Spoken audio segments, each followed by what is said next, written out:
एक गांव में मोहन नाम का एक किसान अपनी पत्नी सुमन और बेटी राधा के साथ रहता था। मोहन बहुत मेहनती था और दिन रात अपने खेतों में काम करता था ताकि उसकी पत्नी और बेटी का जीवन बेहतर हो सके। उसकी पत्नी सुमन एक समझदार और दयालु महिला थी, जो घर और खेत के कामों में उसका साथ देती थी। राधा उनकी इकलौती बेटी थी और वह बहुत होशियार और प्यारी बच्ची थी। राधा पढ़ाई में भी बहुत अच्छी थी और गांव के स्कूल में हमेशा अव्वल आती थी। मोहन और सुमन को अपनी बेटी पर बहुत गर्व था और वे चाहते थे कि वह पढ़ लिख कर एक दिन बड़ी इंसान बने। हालांकि उनके पास ज्यादा पैसा नहीं था, फिर भी वे राधा की शिक्षा के लिए कोई कसर नहीं छोड़ते थे। एक दिन मोहन खेत में काम कर रहा था और अचानक बहुत तेज बारिश होने लगी।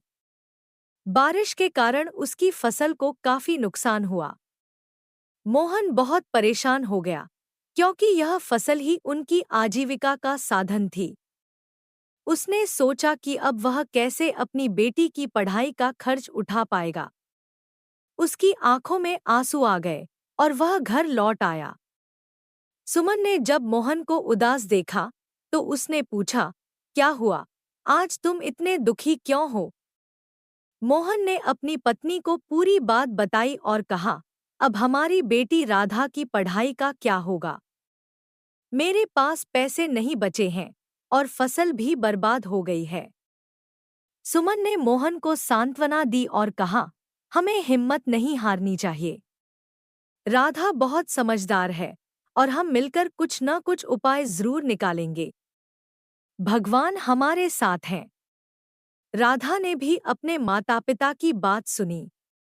वह अपने माता-पिता के संघर्ष और मेहनत को समझती थी। उसने मन ही मन ठान लिया कि वह उन्हें कभी निराश नहीं करेगी। अगले दिन राधा ने अपने स्कूल की अध्यापिका से बात की और उन्हें अपनी स्थिति बताई। अध्यापिका ने राधा की मेहनत और प्रतिभा को देखते हुए उसकी मदद करने का वादा किया। उन्होंने राधा को एक छात्रवृत्ति स्कॉलरशिप दिलवाने की व्यवस्था कर दी, जिससे उसकी पढ़ाई का सारा खर्चा पूरा हो गया।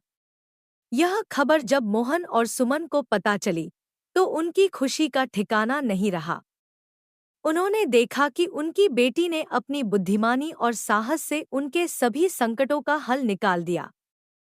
सीख: इस कहानी से हमें यह सीखने को मिलता है कि कठिनाइयों के बावजूद यदि हम मेहनत, साहस और विश्वास से काम लें, तो हर समस्या का समाधान मिल सकता है। बच्चों की मेहनत और माता-पिता का विश्वास ही असली सफलता की कुंजी है।